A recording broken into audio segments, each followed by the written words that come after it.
Hello student, I am Leelam Chandrakar from department of zoology. आज की इस लेक्चर में हम कार्बोहाइड्रेट कैटाबॉलिज्म के बाकी दो स्टेप को डिस्कस करेंगे, जिसमें से इसका सेकेंड स्टेप है oxidative decarboxylation of pyruvic acid to acetyl coenzyme और थर्ड स्टेप होता है क्रेब्स साइकिल। इससे पहले वाले वीडियो में हमने इसके फर्स्ट स्टेप ग्लाइकोलिसिस साइकिल को देखा था। ग्लाइकोलिसिस साइकिल जो है वो सेल के साइटोप्लाज्म में चलता है, जहाँ पे ग्लूकोज को पायरुवेट में तोड़ा जाता है। तो मान लो ये कोई एनिमल सेल है, ठीक है, और ये है इसका न्यूक्लियस और ये होता है साइटोप्लाज्म। तो जो ग्लाइकोलिसिस साइकिल है वो सेल के साइटोप्लाज्म में चलता है, जहाँ पे ग्लूकोज को पायरुवेट में तोड़ा जाता है, ठीक है। ये जो ग्लूकोज है वो 6 कार्बन वाला मॉलिक्यूल्स होता है, जो कि पायरुवेट के 2 मॉलिक्यूल्स में टूटता है, ठीक है। तो यहाँ पे ग्लाइकोलिसिस के लास्ट स्टेप में पायरुवेट के 2 मॉलिक्यूल्स बनते हैं, ठीक है, जो कि 3 कार्बन वाला मॉलिक्यूल्स होता है। अब ये जो पायरुवेट बना है ग्लाइकोलिसिस से, ये एक्टिव ट्रांसपोर्ट के थ्रू माइटोकॉन्ड्रिया के अंदर एंटर करता है। तो यहाँ पे सेल के साइटोप्लाज्म में ही एक ऑर्गेनेलिस होता है, जो कि डबल मेम्ब्रेन से बाउंड होता है, जिसे हम बोलते हैं माइटोकॉन्ड्रिया।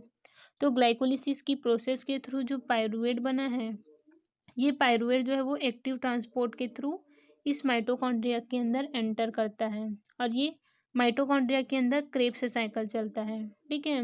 लेकिन पायरुवेट जो है वो क्रेब्स साइकिल में एंटर करने से पहले एक केमिकल में कन्वर्ट होता है, जिसको एसिटाइल कोएंजाइम कहते हैं, और इस स्टेप को बोला जाता है oxidative decarboxylation of pyruvic acid to acetyl coenzyme. मतलब कि पायरुविक एसिड जो है वो क्रेब्स साइकिल में एंटर करने से पहले एसिटाइल कोएंजाइम में कन्वर्ट होता है, ठीक है। तो यहाँ पे क्या होता है, तो यहाँ पे सबसे पहले ग्लाइकोलिसिस में बने जो पायरुविक एसिड है उसका ऑक्सीडेटिव डीकार्बोक्सिलेशन होता है और एक्टिव एसीटेट बनता है, ठीक है।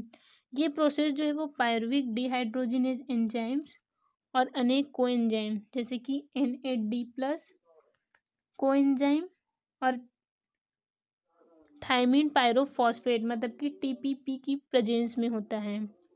इस प्रकार पायरुविक एसिड जो है वो एसिटाइल कोएंजाइम में कन्वर्ट हो जाता है और इस प्रोसेस में कार्बन डाइऑक्साइड का एक मॉलिक्यूल्स बाहर निकलता है और ये जो NAD+ है ये हाइड्रोजन के 2 मॉलिक्यूल्स को लेकर के NADH2 में कन्वर्ट होता है, ठीक है। अब ये जो एसिटाइल कोएंजाइम बना है ये माइटोकॉन्ड्रिया में एंटर करता है, जहाँ पे क्रेब्स साइकिल चलती है और ये वहाँ पर जाके क्रेब्स साइकिल में एंटर करता है, ठीक है। तो इसका थर्ड स्टेप है क्रेब्स साइकिल। क्रेब्स साइकिल को साइट्रिक एसिड साइकिल भी कहा जाता है, ठीक है। तो इसके फर्स्ट स्टेप में क्या होता है, तो सबसे पहले तो ये जो पायरुविक एसिड है मतलब कि जो ग्लाइकोलिसिस से जो पायरुविक एसिड बना है ये कोएंजाइम से मिलकर के एसिटाइल कोएंजाइम को बनाता है, ठीक है। और ये एसिटाइल कोएंजाइम जो है वो 2 कार्बन वाले मॉलिक्यूल्स होते हैं। इन 2 कार्बन को आगे कार्बन डाइऑक्साइड बाहर बना करके बाहर निकाला जाता है क्रेब्स साइकिल में, ठीक है, और उसके बदले एनर्जी रिलीज की जाती है। तो क्रेब्स साइकिल के फर्स्ट स्टेप में ये जो एसिटाइल कोएंजाइम है ये यहाँ पे एंटर करता है, ठीक है, और इन एसिटाइल कोएंजाइम को ऑक्जेलो एसिटिक एसिड के द्वारा एक्सेप्ट किया जाता है।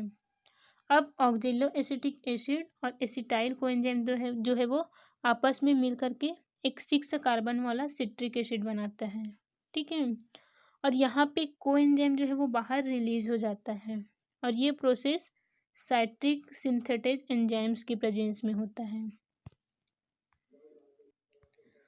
उसके बाद इसके सेकेंड स्टेप में क्या होता है, ये जो सिट्रिक एसिड बना है ये एकोटिनेज एंजाइम्स की प्रेजेंस में सिस एकोनिटिक एसिड में कन्वर्ट होता है, ठीक है, ये भी 6 कार्बन वाला ही होता है। उसके बाद 6 एकोनिटिक एसिड जो है वो वाटर और एकोनिटेज एंजाइम्स की प्रेजेंस में आइसोसिट्रिक एसिड में कन्वर्ट होता है। अब यहाँ पे आइसोसिट्रिक एसिड जो है वो आइसोसिट्रिक डिहाइड्रोजिनेज एंजाइम्स की प्रेजेंस में हाइड्रोजन के 2 मॉलिक्यूल्स को बाहर रिलीज करता है और ये ऑक्जेलो सक्सिनिक एसिड में कन्वर्ट हो जाता है, ठीक है। अब यहाँ पे जो 2 हाइड्रोजन रिलीज हुआ है उसको Na+ के द्वारा एक्सेप्ट किया जाता है, और ये जो Na+ है ये NADH2 में कन्वर्ट हो जाता है। ठीक है, ये जो NADH2 है ये आगे इलेक्ट्रॉन ट्रांसपोर्ट चैन में इंटर करता है, और यहाँ पे NADH2 के एक मॉलिक्यूल से ATP के तीन मॉलिक्यूल्स बनते हैं। ठीक है,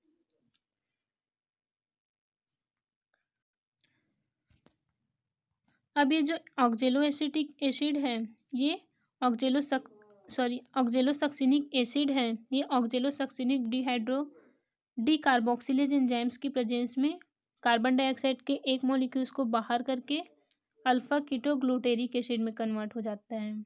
अब यहाँ पे एक कार्बन डाइऑक्साइड का मॉलिक्यूल बाहर निकला है तो 6 कार्बन वाला ऑक्जेलोसक्सिनिक एसिड जो है वो 5 कार्बन वाले अल्फा कीटोग्लूटेरिक एसिड में कन्वर्ट होता है। मतलब कि ये जो अल्फा कीटोग्लूटेरिक एसिड है ये 5 कार्बन वाला मॉलिक्यूल्स होता है। ठीक है, अब अल्फा कीटोग्लूटेरिक एसिड जो है वो हाइड्रोजन के 2 मॉलिक्यूल्स को बाहर रिलीज करके और साथ ही कार्बन डाइऑक्साइड के एक मॉलिक्यूल्स को बाहर रिलीज करता है, और ये सक्सिनिल कोएंजाइम में कन्वर्ट हो जाता है। ठीक है, अब यहाँ पर भी कार्बन डाइऑक्साइड के एक मॉलिक्यूल्स बाहर निकल रहा है तो ये 5 कार्बन वाला जो मॉलिक्यूल्स है वो 4 कार्बन वाले सक्सिनिल कोएंजाइम में कन्वर्ट होता है। ठीक है, और यहाँ पे जो हाइड्रोजन रिलीज होता है 2, उसको NAD द्वारा एक्सेप्ट किया जाता है, और ये NAD जो है वो हाइड्रोजन को लेकर के NADH2 में कन्वर्ट हो जाता है। ठीक है, उसके बाद आगे ये जो सक्सिनिल कोएंजाइम बना है ये सक्सिनिल थियोकाइनेज एंजाइम्स की प्रेजेंस में सक्सिनिक एसिड में कन्वर्ट होता है। ठीक है, और यहाँ पे जो GDP है ये GTP में कन्वर्ट होता है। ठीक है, ये भी एनर्जी का एक सोर्स है, यहाँ पे एक ATP के समान GTP का फॉर्मेशन होता है। उसके बाद सक्सिनिक एसिड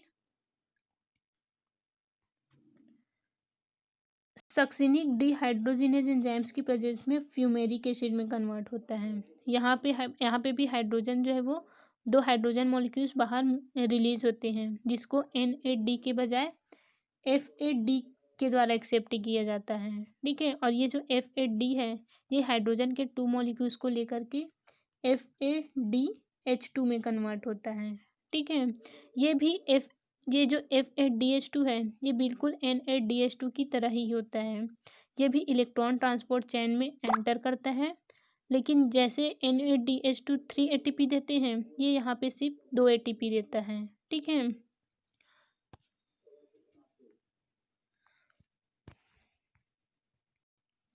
अब ये जो फ्यूमेरिक एसिड बना है ये वाटर प्लस फ्यूमेरेज एंजाइम्स की प्रेजेंस में मैलिक एसिड में कन्वर्ट हो जाता है। ठीक है, और ये मैलिक एसिड जो है वो डिहाइड्रोजिनेज एंजाइम्स की प्रेजेंस में ये आगे ऑक्जेलो एसिटिक एसिड में कन्वर्ट होता है।